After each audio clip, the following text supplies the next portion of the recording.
हमें दे, हम और यहाँ से जिताकर भेजे और आपकी जो भी समस्या है उसका इंशाअल्लाह हल हो। हम चाहते हैं कि दलित और मुस्लिम की क़यादत बढ़े।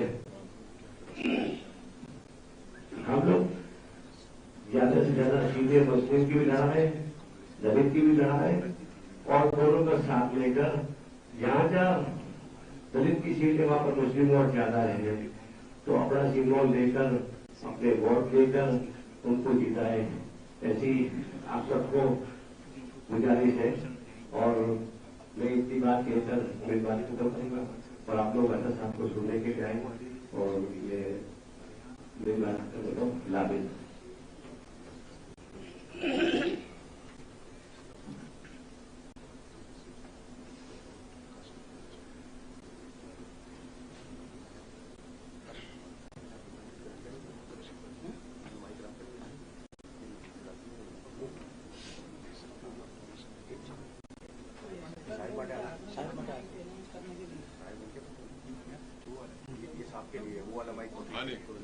पूछेंगे तो बोलो।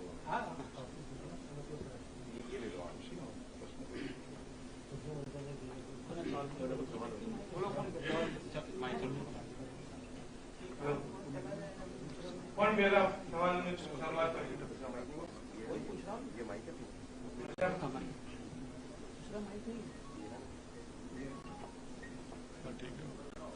इतना आवाज जाएगी, आवाज जाएगी।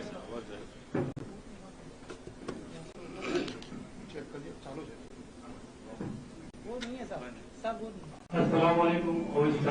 हाँ वालेकुम सलाम।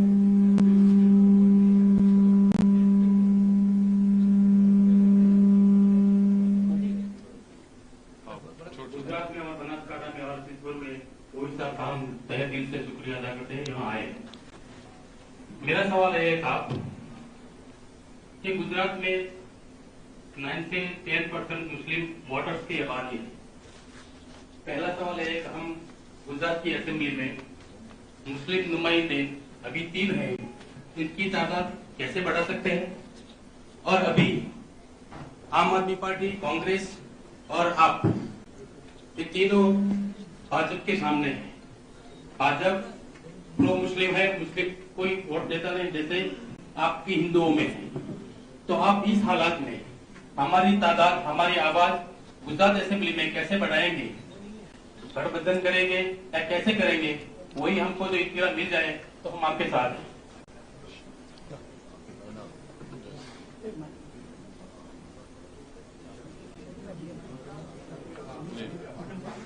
माइक चालू है, चलो माइक से। अस्सलाम वालेकुम वरहमतुल्लाहि वबरकातुहू।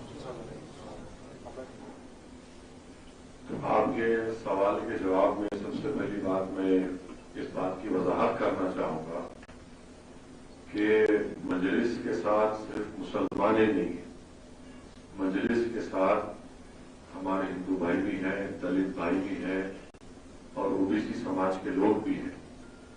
और उसका सबूत ये है कि अहमदाबाद में हमने जो कॉरपोरेटर दी थे उसमें हमारी एक हिंदू बहन भी शामिल है। वैसे ही आप देखेंगे कि हमने दानी लिमडा से हमारी एक दलित बहन को हमारा उम्मीदवार बनाया। तो इसका आपके सवाल का जवाब ये रहा। दूसरी बात यह है कि आपने सवाल किया कि सिर्फ 3 मुस्लिम अक़लियत के नुमाइंदे गुजरात की असेंबली में कामयाब होकर गए हैं। तो 3 ही पर क्यों रुक गए? सवाल यह है कि खाली 3 पर क्यों रुक गए, जबकि हमारे पटेल भाइयों की भी आबादी शायद 9 या 10% के करीब है और उनके मेरे ख्याल से अगर मैं गलत ना हूं शामिल हुए तो 35-40 MLA उनके 42 MLA जीत कर जाते हैं। तो हमको ये सोचना पड़ेगा कि हमारे पटेल भाई मुस्लिम अक़लियत अल्पसंख्यक समाज के बराबर उनकी आबादी है और वो इतनी बड़ी तादाद में अपने समाज के जिम्मेदारों को कामयाब कर सकते हैं, तो फिर ये हम तमाम के लिए एक सोचने का और एक प्रोग्राम बनाने का एक बेहतरीन मरेला है। तीसरी बात यह है कि जो 3 जीत कर गए हैं उनका ऐवान असेंबली में गुजरात की विधानसभा में उन्होंने कितनी मर्तबा नाइंसाफी के खिलाफ आवाज उठाई, कितनी मर्तबा उन्होंने अपने ही विधानसभा की डेवलपमेंट के ताल्लुक से कुछ कहा है। तो ये भी आपके सामने है कि उन्होंने जिस तरीके से उस विधानसभा के लोग या आप लोग उम्मीद करे थे कि हमारी आवाज बनेंगे, वो उस आवाज को न उठा सके, न बेबाक तरीके से आपके मसाइल का हल तलाश कर सके। अब रहा सवाल यह है कि 3 से कैसे आगे बढ़ना है, ये आपके हाथ में है। आप 3 में 3 को 3 रखना चाह रहे हैं, ये आवाम का फैसला है। अगर आवाम में तय करे कि नहीं 3 को हम बढ़ाएंगे, उसको 6 करेंगे, 9 करेंगे, 10 करेंगे, उससे ज्यादा करेंगे, तो ये उसी वक्त मुमकिन है जब आप लोग मुत्तहिदा एक फैसला करेंगे। और जब तक आप अपना सही फैसला नहीं करेंगे, हमारी तादाद 3 भी रहेगी या 3 से कम भी हो जाएगी। तो इसलिए आपको एक अच्छा फैसला लेना है। और रहा सवाल, आपने भाजपा के बारे में जो बात कही, फिर आपने कांग्रेस और आप के बारे में कहा, तो देखिए 1984 में आखिरी मर्तबा एक अल्पसंख्यक समाज का एमपी यहां से जीत कर गया था। उसके बाद से तो कोई नहीं जीतता है, तो इसका जिम्मेदार कौन है? और आखिरी बात यह है कि हमारे मुल्क की जो हकीकत है, जो सियासी हकीकत है, वो मैं आपको सच्चाई से बयान कर रहा हूं। वो ये है कि हर सियासी पार्टी, चाहे बीजेपी हो, कांग्रेस हो या आप हो, इनके पास मुस्लिम अक़लियत की, मुस्लिम अल्पसंख्यक समाज की कोई अहमियत नहीं है। ये सच्चाई है। दूसरी है कि ये इस बात का फैसला कर चुके हैं कि आपके वोट की जरूरत नहीं है। और तीसरा, वो ये मान चुके हैं कि आप हालत मजबूरी में उनको वोट देंगे। ये 3 सच्चाई है जिसको आपको सोचना पड़ेगा। यकीन मत करिए मेरी इन बात का, मगर आपसे मैं अपील कर रहा हूं कि मेरी इन 3 बातों पर आप जरा गहराई से सोचिए। और जब आप सोचेंगे तो आपको एक अच्छा फैसला लेने में भी आसानी होगी। अब आप ये कहेंगे कि इसका सबूत क्या है? इसका सबूत यह है कि जब 2019 में दोबारा भाजपा की सरकार बनी, पार्लियामेंट में 2019 जून या जुलाई में बीजेपी ने एक कानून पास किया, उसको कानून में तरमीम की। वो कानून था यूएपीए, और उस कानून की तरमीम ये थी कि दिल्ली में बैठा हुआ कोई एनआईए का इंस्पेक्टर वडगाम में किसी भी शख्स को अपने कागज के ऊपर लिखकर ऑर्डर दे सकता था कि ये आतंकवादी है, दहशतगर्द है, बगैर कोर्ट के फैसले के। अगर किसी भी कोर्ट का फैसला चल रहा तो कोर्ट उसको अगर मुजरिम करार देता तो हम बोल सकते। उस कानून की तायद किसने की? मैं भी लोकसभा में था। उस कानून की तायद कांग्रेस पार्टी ने की। मैं उसकी मुखालिफत किया, वीडियो देख सकते हैं लोकसभा के वेबसाइट पर जाकर, कांग्रेस ने उसकी तायद की। तीसरी बात यह है कि अभी हालिया दिनों में गुजरात में चंद मुस्लिम नौजवानों को पत्थर फेंकने के आरोप में, जुर्म में रोड पर लाकर पुलिस ने उनको पूरे मजमे को जमा करके उनको सरेआम उनकी पिटाई की। कौन सी पार्टी ने उसकी मुखालिफत की, आप बताइए। और मेरी दलील को और आपके सामने रख रहा हूं आपको समझने के लिए। बिल्किस बानो का पूरा आपके सामने है, कोई नहीं बोलता। तो सब ये बोलते हैं कि भाई ये मुद्दा मुसलमानों का है। मुद्दा मुसलमानों का नहीं है। बिल्किस बानो का उन बच्चों को सरेआम पीटना, यूएपीए का कानून पास करना, ये देश का मसला है, ये गुजरात का मसला है, ये एक आम आदमी का मसला है। इसको इस तरह से पेश कर दिए। और आखिरी बात यह है कि आज हमारे वतन अजीज की सियासत की एक और तलखत यह है कि जितने जो अपने आप को सेकुलर बोलते हो सेकुलर नहीं है, वो सेकुलर पार्टी और उनके नेताओं में एक कंपटीशन हो चुका है कि हम नरेंद्र मोदी से ज्यादा हिंदुत्व की आइडियोलॉजी पर चलते हैं। ये हकीकत है। इसीलिए हम आपसे अपील कर रहे हैं कि आप इस चुनाव में, इस इंतखाबात में आप सोच समझकर अच्छा फैसला करिए। और आखिरी बात कि आपके सवाल में था कि 9%, उतनी ही करीब 10% या 11% के करीब तेलंगाना में हमारे आबादी है। 7 एमएलए हमारे पार्टी के। हम कोई मंत्री नहीं बने ना कभी। जब तक अल्लाह मुझे मजलिस का सदर रखेगा हम लोग गवर्नमेंट में नहीं जाएंगे, हम मंत्री नहीं बनेंगे। हमारे चीफ मिनिस्टर ने हमसे कहा भी था, हमने हाथ जोड़ के बोले कि हमको मंत्री बनना नहीं है, आप हमारे काम कराओ। हैदराबाद में डिप्टी मेयर देते, हमको बोले कि आप पेशकश किए। मैंने कहा कि हमको डिप्टी मेयर भी नहीं चाहिए, हमको काम कराओ। तो कामों की एक लंबी लिस्ट है। सिर्फ आपको समझाने के लिए बता रहा हूं कि आप भी इस बात को जानते हैं कि भारत में मुसलमानों का एक बहुत बड़ा मसला तालीम का है। और तालीम से महरूम मुसलमान इसलिए भी है क्योंकि हमारे पास इतनी माशी ताकत नहीं है, इतना पैसा नहीं है कि हम पहली जमात से 10वीं जमात तक अपनी औलाद को एक साथ पढ़ा सके। और ये एक कुंडू कमेटी की रिपोर्ट है, इंटरनेट के ऊपर है, आप जाकर देखिए। कुंडू कमेटी की रिपोर्ट ने 2014 अक्टूबर में, जब मोहतरमा नजमा हेपतुल्ला माइनॉरिटी मिनिस्टर थी, वजीर अखिलती बहबूद थी, उनको रिपोर्ट दिया। इस रिपोर्ट के शायद सफे नंबर 150 या 200 पर लिखा हुआ है कि मुसलमान की तालीम नहीं पढ़ने की वजह उनके पास पैसा नहीं है। हमने तेलंगाना में हमारे चीफ मिनिस्टर से मुलाकात की 2014-15 में, और उनसे हमने कहा कि हमारे मुतालिबात हैं, इस पर काम करिए। वो भी राजी हुए। तो खैर उसका नतीजा ये निकला कि आज तेलंगाना में मैं आपको दावत दूंगा, हैदराबाद को आइए, मैं खुद आपको लेकर जाऊंगा। आज तेलंगाना में 60,000 मुसलमान बच्चे और बच्चियां गवर्नमेंट के स्कूल में पढ़ती हैं। 6th क्लास से 12th क्लास तक उनकी पूरी तालीम फ्री।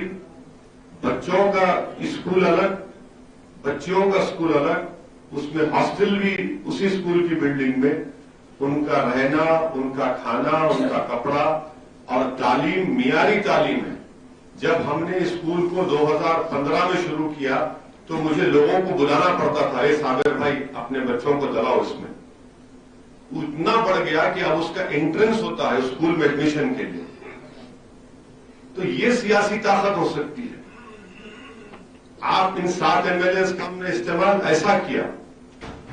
और फिर हमारे हैदराबाद में आपने देखा होगा 1-1.5-2 महीने पहले भाजपा के एक रुकन असेंबली ने, विधायक ने मोहम्मद मुस्तफा सल्लल्लाहु अलैहि वसल्लम के शान में अनाप शनाप रखने की कोशिश की। खैर उनकी गिरफ्तारी हुई। अभी वो माशाल्लाह से दुबई में बैठे हैं। तो हम लोग हैदराबाद में जेल को दुबई बोलते हैं, तो दुबई में बैठे हैं।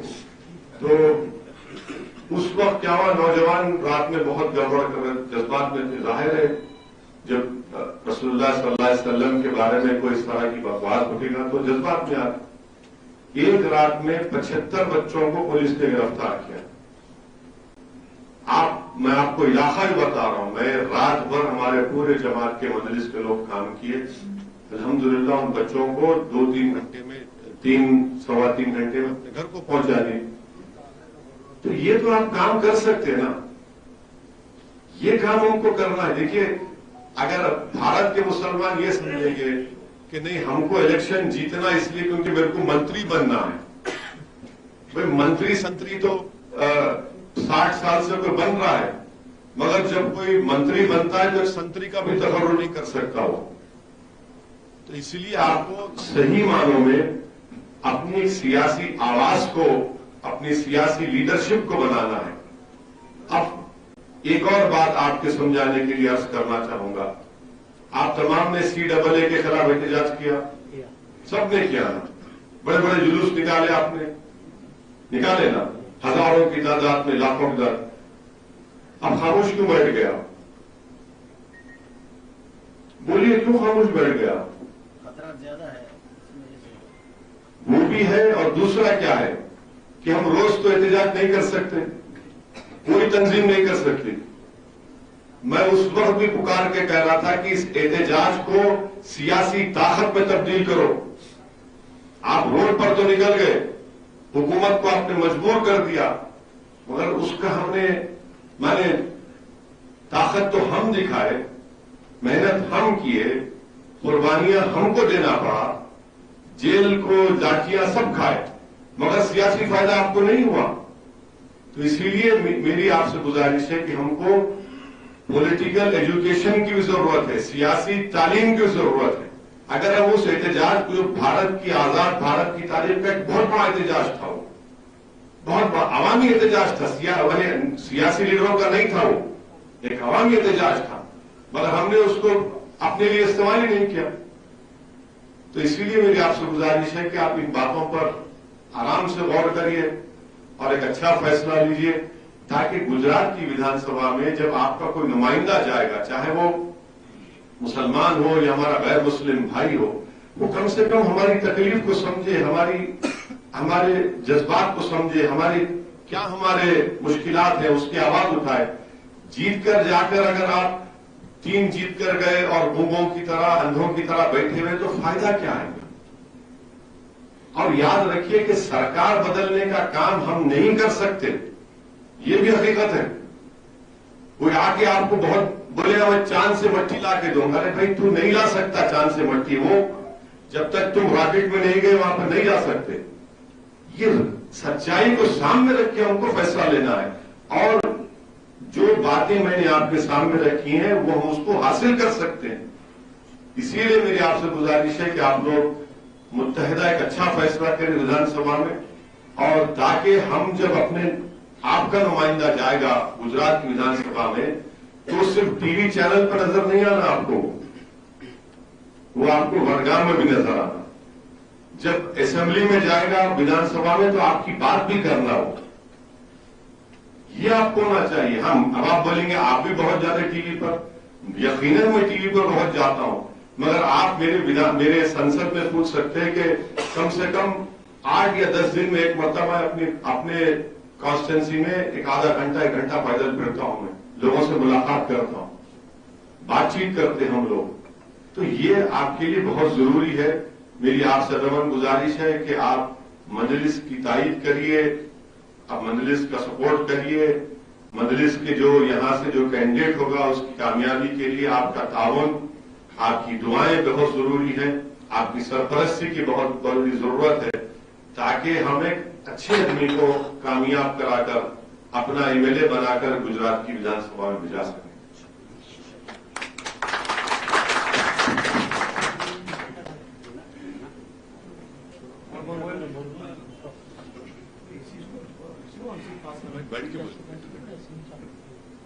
माशाअल्लाह आपने जो बातें कही वो तो हमारे सर आंखों पर है, लेकिन जितनी जमातें जब इलेक्शन से इंतखाब में आकर के जुट करके जब ये आ जाती है, इसके बाद इससे पहले वो कुछ रेवड़ियां भी बांटती है, जैसे वो कह रहे हैं। तो हमारे लिए भी कोई ऐसा पैगाम है कि अगर हम इंतखाब में आगे आ गए तो हमारे लिए इस बनासकांठा एरिया और सिद्धपुर एरिया और पाटन एरिया और ओडिशा का जो है उस एरिया में आप हमारा क्या ताउन कर सकते हैं? मैं अभी हमारे सदर साहब बता रहे थे कि यहाँ पर कम्युनिटी हॉल नहीं है, यहाँ पर जेर जमीन ड्रेनेज लाइन की सख्त जरूरत है, बहुत से डेवलपमेंट के काम नहीं हुए हैं यहाँ पर। मैं आपसे वादा कर रहा हूं कि इंशाअल्लाह ताला यहां से अगर हमारा विधायक बनेगा तो कम से कम 3-4 महीने में मैं खुद एक मरतबा यहां पर आऊंगा। ऐसा ही हम लोग बैठ के बात करेंगे, ये विधायक भी बैठेगा और हम उनसे पूछेंगे, आप पूछेंगे और उनसे हम ये सवाल करेंगे, भाई आपने अपने इतने 4-5 महीने में कौन सा काम किया, कौन सा काम ज़ेर तकमील है, क्या करना चाहेंगे। देखिए मेरा मानना यह है कि काम तो कभी खत्म नहीं होता, मगर आवाम को क्या चाहिए कि उसको जिसको वोट डालते वो उनको दिख जाए, वो उससे मुलाकात करे, उसका फोन उठा ले और जब रात में परेशानी में कोई फोन करता तो कम से कम फजर में उसको फोन करके पूछे कि भैया आपने पर क्यों फोन किया। ये 4 चीज की जरूरत है। और कभी शादी हुई तो चले जाए, किसकी मौका हुआ तो जनाजे में चले जाए। सियासतदान बनना बहुत आसान है भारत में, साइंटिस्ट बनना बहुत मुश्किल काम है, मगर सियासतदान अपने आप को जब साइंटिस्ट समझना शुरू कर देते तो आवाम का नुकसान हो जाता। तो ये प्रॉब्लम है। आप हमारे को मौका दीजिए, मैं आपसे वादा कर रहा हूं कि हम लोग बैठेंगे, बात करेंगे, उनसे काम करवाएंगे। बहुत से काम है मैं जो जिसको करना चाहिए था, मगर अगर आप सिर्फ इस बात को रोक देंगे कि भाजपा को हराना है, यकीनन हराइए, मगर इसका मतलब ये नहीं कि आप हार जाए। आपका भी जैसा बोले काम होना है, यहाँ पर डेवलपमेंट का काम नहीं हुआ है। हमारे दिमागों में एक बात डाल दी गई है कि बस कुछ भी नहीं करो, बस जाओ पोलिंग के दिन हराओ। आप जीतो भी तो सही ना, आपको तो जीतना चाहिए, आपको जीतना चाहिए। ये विधानसभा का चुनाव जीत सकते हैं और जीतना भी चाहिए आपको इंशाअल्लाह ताला। तो मैं आपसे वादा कर रहा हूं कि अगर अल्लाह सुब्हानहू व तआला ने चाहा, हमारे उम्मीदवार की यहां से कामयाबी हुई, तो मैं साबिर भाई खुद उस जिस शख्स को आपने अपने एतमाद और भरोसे से नवाजेंगे, हम आपके एतमाद और भरोसे को शर्मिंदा होने नहीं देंगे।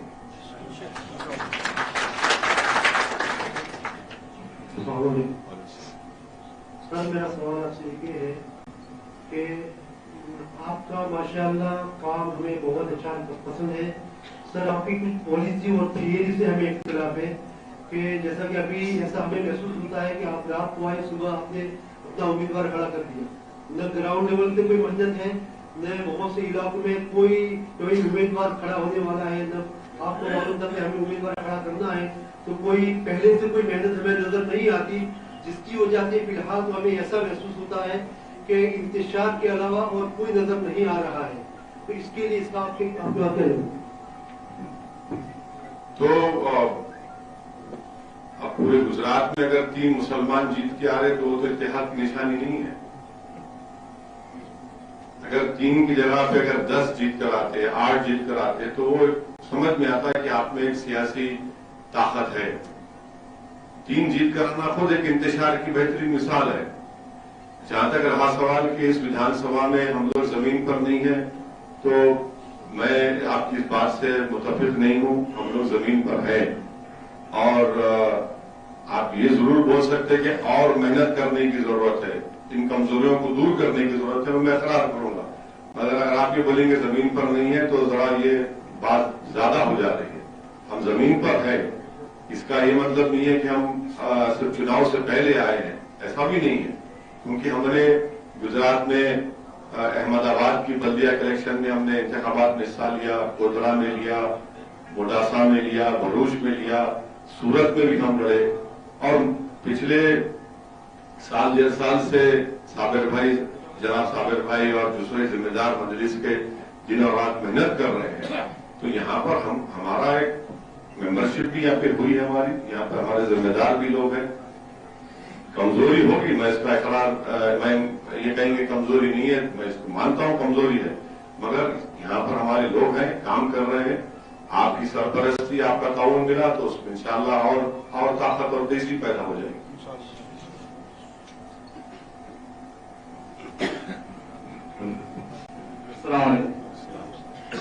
सर आपके ऊपर एक आरोप है कि वही सर साहब यहाँ पर भी मुस्लिम मेजोरिटी ज्यादा होती है, मुस्लिम वोटर ज्यादा होते हैं, तो वोट डिवाइड करने के लिए आते हैं और भाजपा की बीजेपी की बी टीम के लिए काम करते हैं।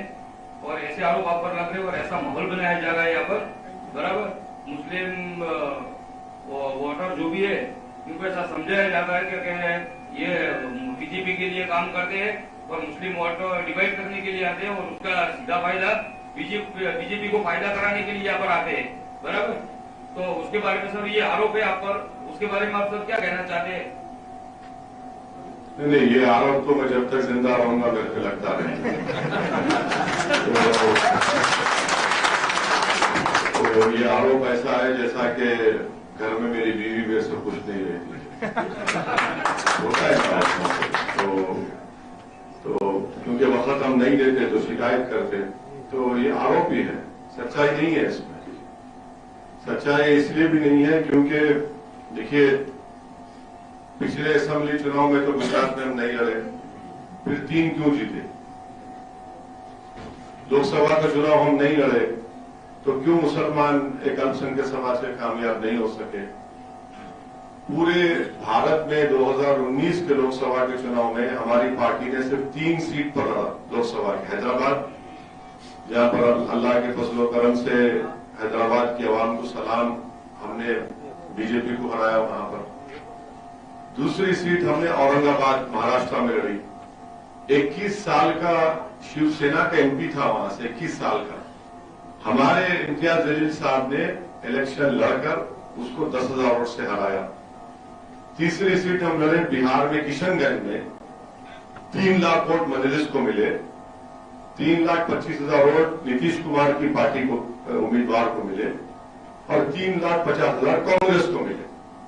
पूरे बिहार में अगर एक ही सीट पे कांग्रेस जीती या वो गठबंधन जीता तो किशनगंज में हम 3 लाख वोट लेने के बाद भी, और दूसरे पूरे सीट पर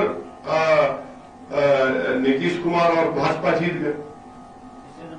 तीसरे नंबर 3 लाख वोट लाए हम लोग।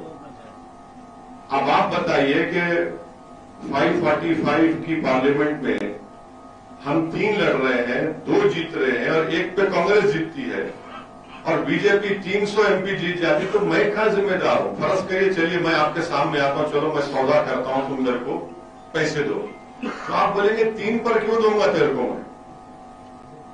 बोले कम से कम 70 तो लड़, 80 तो लड़, 3 लड़े हम। अब ये लोग हार गए, अब इसका जिम्मेदार कौन है? मैं कैसे होऊंगा? आप ही के प्रदेश गुजरात में कांग्रेस के कितने 16 एमएलए भाग गए, 17 भाग गए। भाई सागर भाई तुम गुलाब जामुन नहीं खिलाए होंगे। 17 भाग गए ना, मोदी के पास चले गए। अब उसका जिम्मेदार कौन है? 5वीं बात, बिल्किस बानो का वाकया, वो क्यों नहीं बोलते? ये तो चुनाव का नहीं है, वोट तो डालना नहीं, बोलना है, खाली मजम्मत करना है, कंडेम करना है, कोई नहीं बोलता है। तो ये आपको समझने की जरूरत है। भाजपा अगर जीत रही है तो ना मजलिस की वजह से जीत रही है, ना मुस्लिम वोट के जीत रही है। भाजपा जीत रही है क्योंकि भाजपा का एक वोट है, उनको वोट दे रहा है उनको आदमी। और 2014 का लोकसभा का चुनाव, 2019 का लोकसभा का चुनाव, एक दिल्ली में एक ऑर्गेनाइजेशन है, उसका नाम है CSDS। वो हर चुनाव के बाद कौन सी पार्टी को कितना वोट मिला, किस समाज का वोट मिला और कितना परसेंटेज मिला, वो लंबा है। 2014 में नरेंद्र मोदी को 31% हिंदू वोट मिला, 31, जिसमें 6% मुसलमान भी थे। 2019 में नरेंद्र मोदी को वो 37% हिंदू वोट मिला और उसमें 6% ही मुसलमान है। दूसरे समाज का वोट बढ़ गया। समझे मेरी बात को आप? अब इसका जिम्मेदार कौन है बताओ? आपके वोट की कोई कीमत नहीं है। आपके वोट की कीमत उस वक्त होगी जब आप अपने नुमाइंदों को वोट डाल के कामयाब करेंगे, तब आपकी वोट की कीमत होगी, तब सब दौड़े आएंगे आपके पास। और देखिए, आज आप मैं आपको सिर्फ ये, आप एक इंटरनेट पर जाकर ये जितनी सेकुलर पार्टियां हैं ना, इनके अवामी जलसों में कितने दाढ़ी वाले आपको नजर आते? देखो, डाइस पर, जनता में नहीं, ऐसा डाइस पर, पीछे नहीं, सामने कितने नजर आते देख लो, फैसला कर लो आप। वो बाजू बिठाने तैयार नहीं हमको, बाजू बिठाने को तैयार, क्योंकि उनको डर है कि ये कोई बैठेगा तो फिर हमको वोट नहीं मिलेगा। और अफसोस की बात यह है कि मुसलमान के दिल में भी ये दिमाग में बात आ जा रही, ठीक है भाई, चलो हमारा क्या है, नहीं, आपका सब कुछ है। याद रखिए, अगर आज आप ऐसा सोचना शुरू करेंगे तो आज जो बच्चा 14 साल का है, वो जब 21 साल का होगा, उसका क्या हाल हो जाएगा? फिर उसका क्या हाल होगा? उसकी क्या इज्जत रहेगी? उसको क्या मुकाम मिलेगा? उसको क्या ताकत रहेगी उसके पास? तो आपको अपनी अहमियत, अपनी इज्जत, अपनी डिग्निटी भी दिखाना पड़ेगा। हर बार अगर आप बोलेंगे नहीं चलता है, छोड़ दो, ये चलने का चलते का मामला नहीं है। ऐसे अगर हम लोग नहीं हिकमत इसमें है, बहुत से लोग बोल नहीं वही सब हिकमत इसमें है, वो क्या करेंगे, माहौल इतना खराब है, वो क्यों बिठाएगा हमको? अरे हिकमत नहीं है ये आपको जलील किया जा रहा है, आपको रुस्वा किया जा रहा है। तो ये है, मैं एजेंट नहीं हूं, मैं आपका एजेंट हूं, मैं मानता हूं इस बात को। और आखिर में आपको बोल रहा हूं कि मैं हालत मजबूरी में आपसे कह रहा हूं कि मस्जिद नबवी में आज से कई साल पहले मैं नमाज पढ़ के निकल रहा था। वो उस तरफ से निकल रहा था जहां पे वो आपके होटल्स हैं। तो एक साहब ने मुझसे ऐसी बात की, मैं उनका हाथ पकड़ लिया, बोला चलो रसूलुल्लाह सल्लल्लाहु अलैहि वसल्लम के रोजे शरीफ में चल के बात रसूलुल्लाह सल्लल्लाहु अलैहि वसल्लम के सामने आप कहना। उनका हाथ पकड़ लिया मैं, बोले हाथ छोड़ो मेरा। हाथ बोला हाथ क्यों छोड़ो तुम्हारा, चलो तुम, मैं भी चलता हूं, तुम चल के बोलो वहां पे। बोला ये बात बोलो तुम चल के, अगर तुम्हें हिम्मत है तो वहां बोलो, जिस जगह पे रसूलुल्लाह सल्लल्लाहु अलैहि वसल्लम आराम फरमा रहे तुम वहां खड़े रह के बोलो। चलो, खामोश बैठ गए, लोग जमा हो गए थे। तो आपको मालूम ना वहां पर वो सब अब लोगों के हाथ में शुरू हुआ था। मैं बोला देखो एहतियात करो, इख्तिलाफ मेरे से करो आप, मगर इल्जाम लगा रहे तो फिर तैयार हो जाए।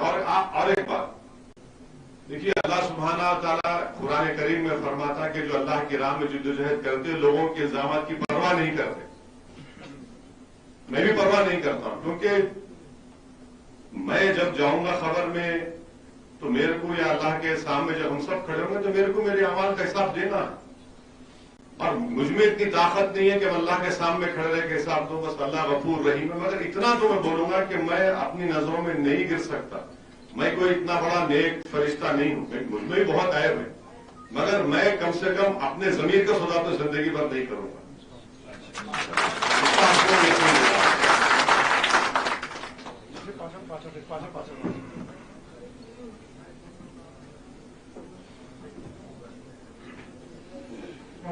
बहुत बड़ी बात है, इस बारे में हम आपसे इत्तेफाक रखते हैं। सर, आपके बिहार में ये अमेंडमेंट के 5 कैंडिडेट जीते हैं, 4 डिफ्लेक्शन करके चले गए और 4 चले गए डिफ्लेक्शन करके भी आप बिहार में जो 4 जीते ना उसके। अच्छा एक मिनट,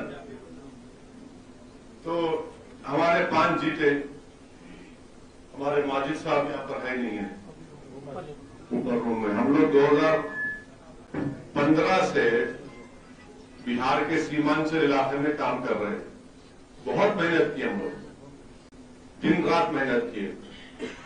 अब आप ये देखिए कि जब महाराष्ट्र से ये एमएलए भाग गए तो पूरा तूफान खड़ा कर दिए कि भाजपा तोड़ी, भाजपा तोड़ी। हमारे 4 एमएलए को उन्होंने तोड़ा, एक लफ्ज नहीं बोलते, कोई एक लफ्ज नहीं बोलते, क्योंकि उनको फायदा होगा। फिर वो 4 भाग गए। इंशाअल्लाह ताला मैं आपसे वादा कर रहा हूं कि वो चारों भी हारेंगे 2025 में, बराबर हारेंगे, और वहां की आवाम उनको हराएगी। जो लोग इतनी मेहनत हम लोग करें, उसके बावजूद भी उन्होंने इस तरह का फैसला लिया। मगर अल्हम्दुलिल्लाह, अल्लाह सलामत रखे हमारे बिहार के सदर अख्तरुल ईमान साहब को, जो एक इल्मी घराने से आते हैं, उनके वालिद मरहूम रहमतुल्लाह अलैह, अगर मैं गलत ना कहूं तो नदवा के पड़े हुए थे, वो आज भी लड़ रहे हैं वहां पर, मगर आप खरीद के लेकर चले गए उनको, और वो भी आरजेडी में चले गए। तो अब जब चले गए पार्टी में, तो लालू से मिलने लेकर गए लोगों को। तो एक तस्वीर है इंटरनेट पर, देखिए, लालू यादव के घर में हमारे 4 एमएलए जो धोखा देकर गए, वो पूरे के पूरे नंगे पैर में चप्पल नहीं है, खड़े हुए हैं, और लालू जी उनके बेटे चप्पल पहने हुए हैं। अब आप बताइए कि अब इनको क्या बोलेंगे तब? लालू जी बैठे हुए हैं, चप्पल पैर में है, और हमारे ये जो 4 नुमाइंदे जो गयूर अवाम ने इनको मुंतखब किया, वो खड़े हुए हैं। तो इन लोगों को क्या क्या बोलेंगे इनको? हम इनको कई मरतबा बुलाकर समझाए। हम उनको बता रहे थे कि बिहार में ये सरकार टूटेगी जब आप सीमांचल की आवाम के इंसाफ के लिए लड़ाई लड़ो, अपने मुतालबात तय करो, क्योंकि जो सीमांचल का इलाका है, हर साल जमीन कट जाती है, वहां पर सैलाब आता, नेपाल से पानी आता है, भारत का सबसे पसमानदा इलाका है। जितने मुस्लिम बच्चों को, मर्द बच्चों को बगैर कपड़ों के अगर मैं कहीं पर देखा अपने मुल्क में, तो सीमांचल में देखा। 10 साल 8 साल के 11 साल के बच्चे, बहुत बड़ी गुर्बत है। मगर अल्लाह सलामत रखे उन मदरसों के जिम्मेदारों के, उन्होंने मदरसों के जरिए उनको इल्म से वाबस्ता रखा। मगर वहां बहुत से मसाइल हैं। तो ये खराब, आपका सवाल मुकम्मल कर लीजिए, माफ करना मैं आपको रोक दिया। तो अभी जो कैंडिडेट आप दोगे वो रिफ्लेक्ट नहीं करेंगे, इसकी कुछ गारंटी आप? भाई, मैं अपनी जिंदगी की गारंटी नहीं दे सकता। हम यकीनन पूरी कोशिश करेंगे कि ऐसे लोगों को टिकट ना दें जो जीतने के बाद आवाम से दगाबाजी करें, आवाम को धोखा दें। तो वो दूध के जले छाछ को भी फूंक फूंक कर जीते हैं ना। तो इंशाअल्लाह ताला हम पूरी कोशिश करेंगे। हम तमाम आपसे भी मशवरा करेंगे, मगर अगर आप भी देंगे किसी को, अगर उसके दिल में हजरत शैतान पहुंच गए, तो फिर वो क्या क्या कारनामे अंजाम दे देता है। तो हमारे से जो हो सकेगा, मैं आपसे वादा कर रहा हूं, इंशाअल्लाह ताला हम पूरी कोशिश करेंगे कि जिनको भी हम टिकट देंगे और जिनको इंशाअल्लाह आप लोग अपनी दुआओं से कामयाब करेंगे, वो मजलिस से वाबस्ता रहकर इस रवैये को जारी रखेगा। ये आसान काम नहीं है, मगर हम लोग अपने पूरे कैंडिडेट्स को, जो भी हमारे पास नाम आ रहे हैं, जो भी ख्वाहिशमंद है, उनके बारे में हम दरियाफ्त भी कर रहे, मुकामी लोगों से पूछ भी रहे हैं, और साबिर भाई साहब हम लोग बैठकर ये पूरी कोशिश कर रहे हैं इंशाअल्लाह। मैं सिर्फ आपसे गुजारिश ये करता हूँ, कैंडिडेट ऐसे देना कि जो एक मरतबा अगर अल्लाह उनको जिता दें तो दोबारा आए। क्योंकि हमारे एरिया में, मुंबई में, आपके एडवोकेट वारिस पठान बैंकला एरिया से जीते थे, नेक्स्ट टाइम वो नहीं जीत पाए क्योंकि उनका वर्क नहीं था वहाँ पे। तो आपसे गुजारिश है, आप मेहनत करें, इंशाल्लाह हम भी आपके साथ हैं, अल्लाह भी आपका साथ देगा इंशाल्लाह। नहीं, मैं इसीलिए शुरू में कहा था ना कि कामयाबी के बाद कम से कम 4 या 5 महीने में एक मरतबा हम लेकर आएंगे, मैं खुद आऊंगा, सागर बनाएंगे, ताकि वो वर्क करें, आपसे मुलाकात कर सके, आपसे राब्ते में रह सके, कांटेक्ट में रह सके। आप कुछ बोलना चाहेंगे साहब? हाँ, साबिर भाई ये बोल रहे हैं कि आपकी नजर में कोई कैंडिडेट है तो आप दीजिए, आप लोग बताइए हमको, आप लोग बताओ कि भाई ये इस पर हमको इत्मीनान है, आप बताइए जरूर। ये हमारी जो सीट है वो असल तो दलित सीट है, लेकिन जहाँ जिस पर जनरल सीट है उन सीटों पर ठाकुर समाज के लोग वगैरह आते रहते हैं। लेकिन अब की मरतबा उनको ये कहा गया कि आप अपने समाज में से इनको ये कहो कि मुस्लिम समाज में से, अल्पसंख्यक में से आप किसी को खड़ा करके इनको जिताओ। हम जिता रहे हैं।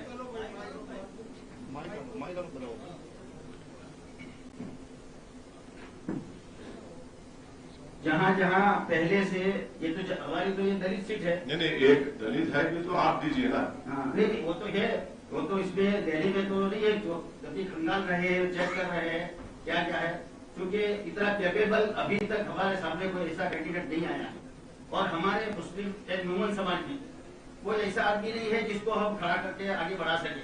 तो इसके लिए जहाँ पर जनरल सीट है, जनरल सीट में उनको ये कहा गया कि भाई आप ठीक है, MIM को आप पसंद नहीं करते, ये नहीं करते, चलो कांग्रेसी को पसंद करते हैं।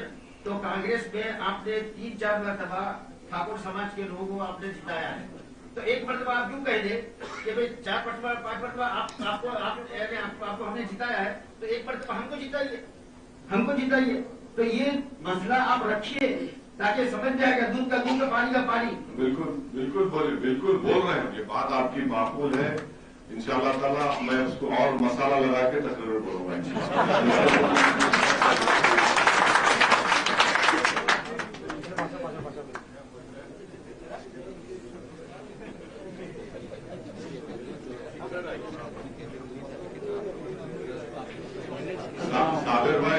साबिर भाई का बोलना ये है, जो आपको सुनना जरूरी है कि जो पहले कांग्रेस से आए थे वो भी तो कोई काबिल नहीं थे।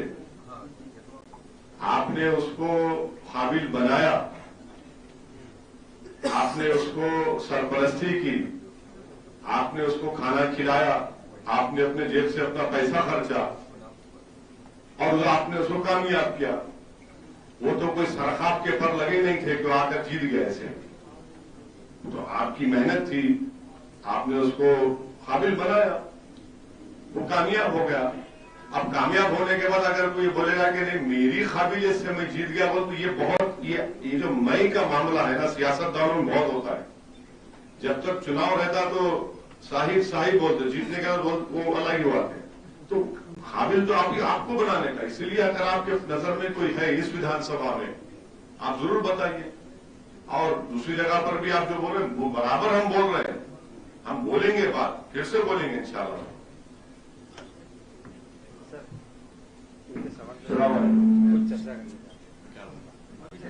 मैंने जो सवाल किया ना, तो उस वक्त हम 2017 में मुस्लिम आगेवान सब पूरे पूरे एरिया से मतलब सिद्धपुर विधानसभा के लिए हम लोग टिकट के लिए गए थे, उसमें मैं भी था। कहाँ गए थे? कांग्रेस भवन। तो कौन सी विधानसभा के लिए गए? सिद्धपुर 19 विधानसभा, जहाँ की ये बात करें जनरल सीट है। तो उस वक्त कांग्रेस आगेवानों ने, सब लीडरों ने को हमारे साथ कमिटमेंट किया था। उन्होंने कांग्रेस ने कमिटमेंट क्या कमिटमेंट किया कि इस बार आप ठाकुर को जिता के सपोर्ट करके वोट देके आप भेजो, अगली बार हम मुस्लिम कैंडिडेट देंगे आपको। उस वक्त हम लोग आपको सपोर्ट करेंगे, उसका गवाह हूँ मैं। वो डिमांड अभी तक मुस्लिम आप बोलते हैं ना कि कैंडिडेट है नहीं, आपने डिमांड कभी की नहीं उनके पास में। डिमांड कर सकते हैं ना? नहीं, आप ये बोल रहे हैं कि आपको वादा किया गया था, उसका पूरा नहीं हुआ। कौन जिया तेरे जुल्म के शहर में, हम खाक हो जाएंगे तुमको खबर होने का।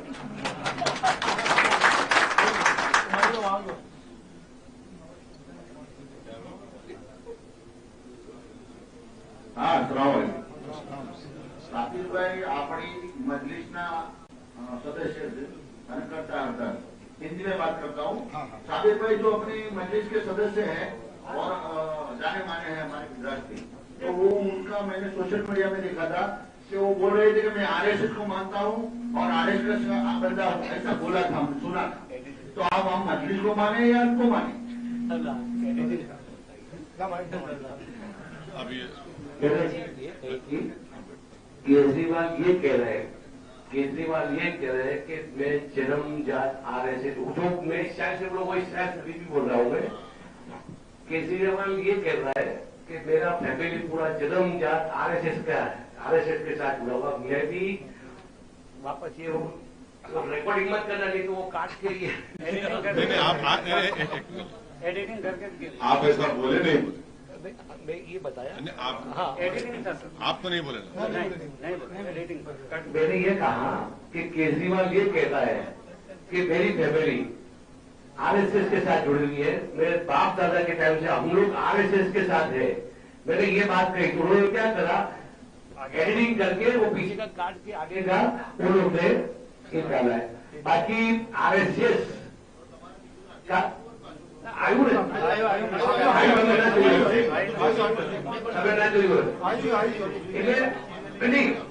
એની પહેલાની વાત નહીં કીધું કે 3 પાર્ટી છે। સૌથી પહેલા કોંગ્રેસ, પહેલા કોને કરી? આરએસએસ, સેકન્ડ બીજેપી, એ બી આરએસએસ, થર્ડ એ રિચાર્જ મોબાઈલ આ રિચાર્જ છે। એટલે કોંગ્રેસ ડાઉન થઈ ગયું, ચાર્જ કરવા માટે આરએસએસ આમ આદમી પાર્ટી લાવી છે। તો મેં પછી એ કીધું કે કેજરીવાલ એ કહે છે કે હું જન્મજાત મારા બાપ દાદા અમારી ફેમિલી બધા આરએસએસ થી જોડાયેલા છે।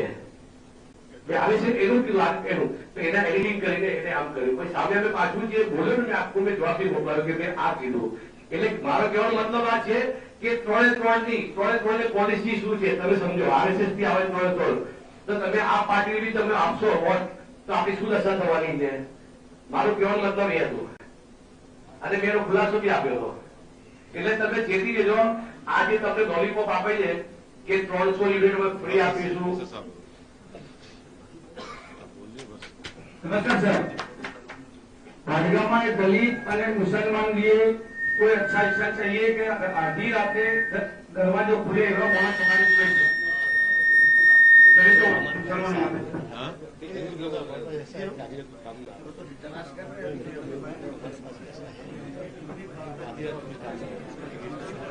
अच्छा, आपकी नजर में कोई है तो बताइए, बताओ। आप तो अभी खुले हमारा ओपिनियन हमें राय आप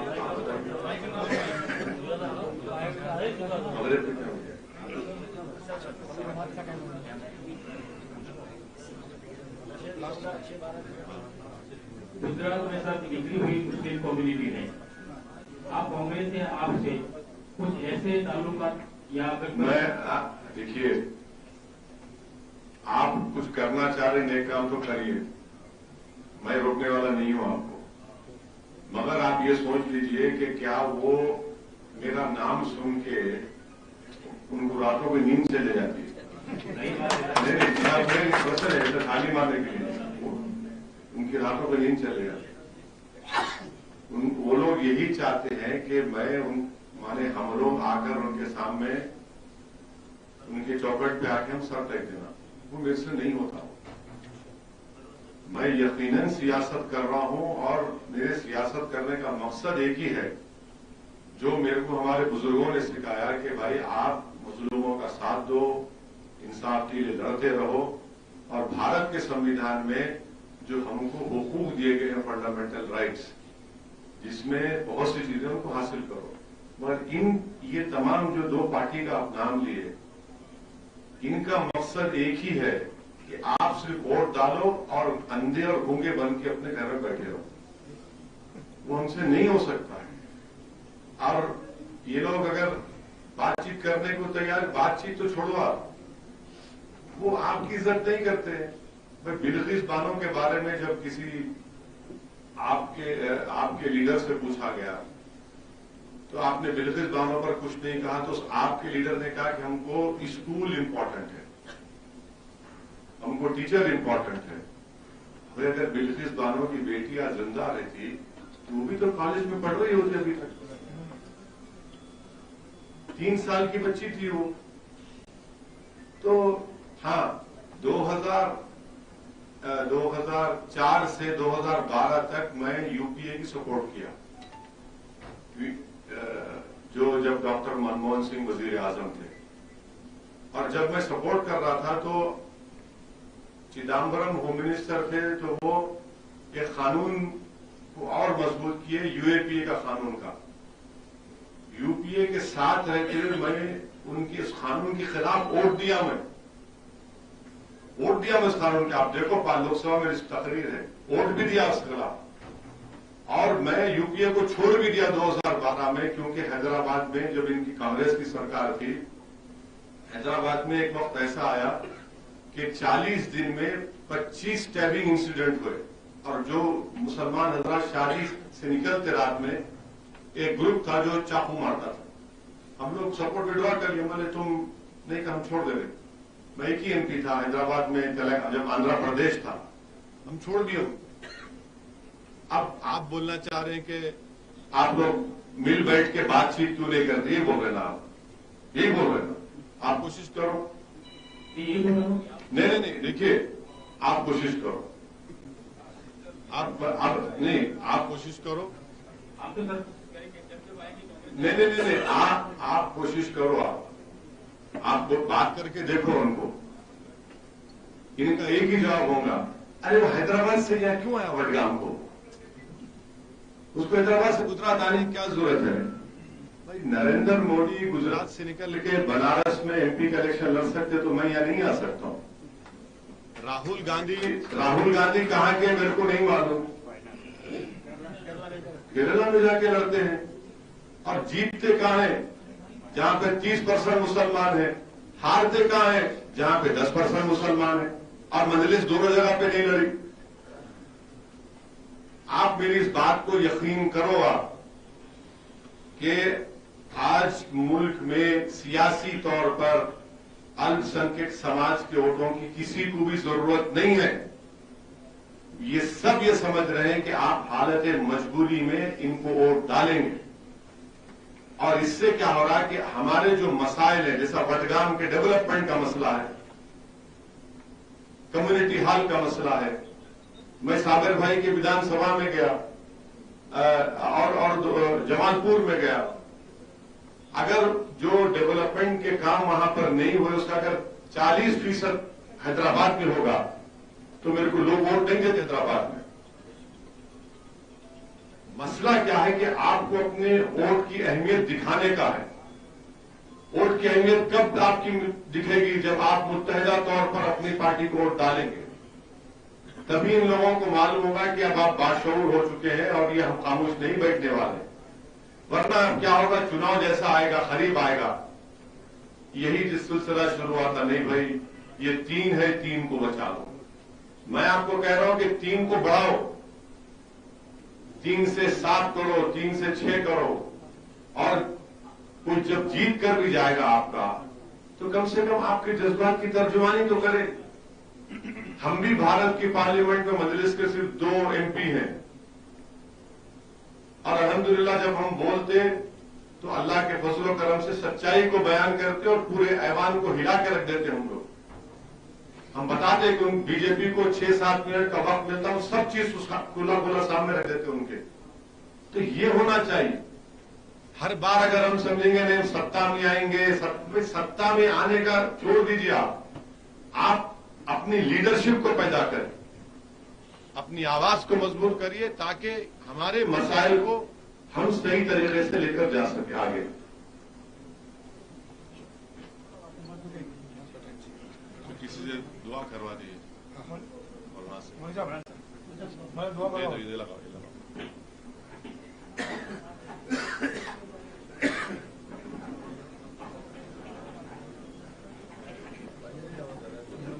अल्लाहुम्मा लकल